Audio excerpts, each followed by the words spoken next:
कभी आपने सोचा है जिसकी दृष्टि मात्र से देवता भी कांप उठते हैं, जिसका न्याय अटल और अरोल है। उन्हीं शनिदेव की एक कथा ऐसी भी है जिसमें एक राजा ने उन्हें छोटा समझने की भूल कर दी और फिर प्रारंभ हुआ दुखों का वो अध्याय जिसे आज भी लोग शनि व्रत कथा के नाम से याद करते हैं। पुराने समय की बात है।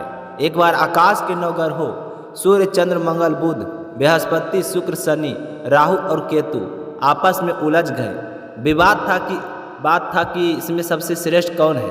तो देवताओं में तनाव बढ़ता गया। जब कोई समाधान ना निकला तो पहुँचे देवराज इंद्र के पास, पर इंद्र ने विनम्रता के साथ जोड़ते हुए कहा, मैं यह निर्णय नहीं कर सकता। पृथ्वी पर राजा विक्रमादित्य न्याय के प्रतीक है, वही सही निर्णय देंगे।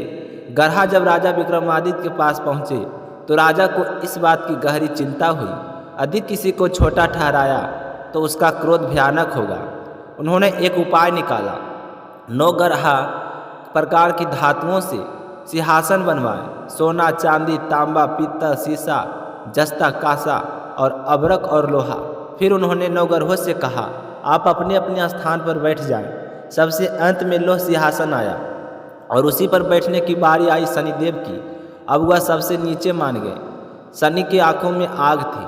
वो बोले, राजन, तुमने मुझे अपमानित किया है। सूर्य 1 महीने, चंद्रमा 2.25 और 1.5 महीने और अन्यथा थोड़े समय ही असर करते हैं, परंतु मैं शनि 2.5 बरस तक किसी भी परीक्षा ले सकता हूँ। राम को वनवास, रावण को वनवास, अब तुम्हारी बारी। इतना कहकर शनिदेव अंतर्ध्यान हो गए।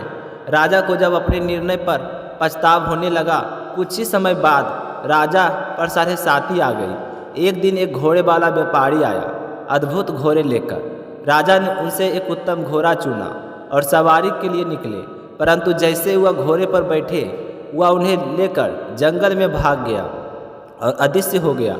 अब विक्रमादित्य थे अकेले, भूखे प्यासे। राजा से भिखारी एक ग्वाले ने उन्हें जल पिलाया। विक्रम ने कृतज्ञ से होकर अपनी अंगूठी दे दी और फिर वे एक नगर पहुँचे, जहाँ उन्होंने अपना नाम बीका बताया। सेठ की दुकान पर जल पिया, विश्राम किया। उसी दिन दुकान की बिक्री बढ़ी। सेठ खुश हुआ और घर ले गया, पर वह दुर्भाग्य ने फिर तार वार किया। सेठ के घर की कीमती हार अदृश्य हो गया।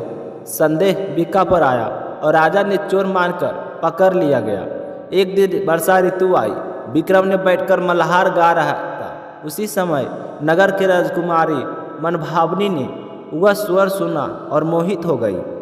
उसने प्रण किया कि विवाह करूंगी तो उसी से। राजा ने विरोध किया, पर अंत में उसे बुलवाया गया। राजकुमारी ने जब उसका हाल देखा तो पीछे नहीं हटी, विवाह कर लिया। एक रात विक्रमादित्य को सपना आया कि शनिदेव बोले, राजन, यह सब तुम्हारे द्वारा मुझे छोटा कहे जाने का परिणाम था। अब तुम्हारी प्रतीक्षा पूरी हुई। तुमने धैर्य नहीं छोड़ा, इसलिए आज तुम्हें सब कुछ लौटाता हूँ। प्रातः आँख खुली तो विक्रम पूरे फिर से संपूर्ण थे। हाथ पैर वापस आ गए। उन्होंने सबको अपना परिचय दिया, मैं हूँ राजा विक्रमादित्य। नगरवासी चकित रह गए। सेठ ने क्षमा मांगी, भोजन कराया और खूंटी से वही हार भी वापस प्रकट हो गया। विक्रमादित्य ने घोषणा की, शनिदेव को मैंने छोटा समझा था, पर वास्तव में वह न्याय के देवता हैं। उनकी दृष्टि कोई बच नहीं सकता। तब से राज्य में शनिदेव की पूजा और शनिवार व्रत कथा प्रारंभ हुआ। तो साथियों, शनिदेव हमें दंड नहीं देते, वो हमें सुधारते हैं। जो सच्चा होता है उनके चरणों में सम्मान पाता है, और जो घमंड करता है उसे सीख भी देते हैं। तो इस कथा को श्रद्धा भाव से सुनता है और शनिदेव उसके सारे कष्ट हर लेते हैं।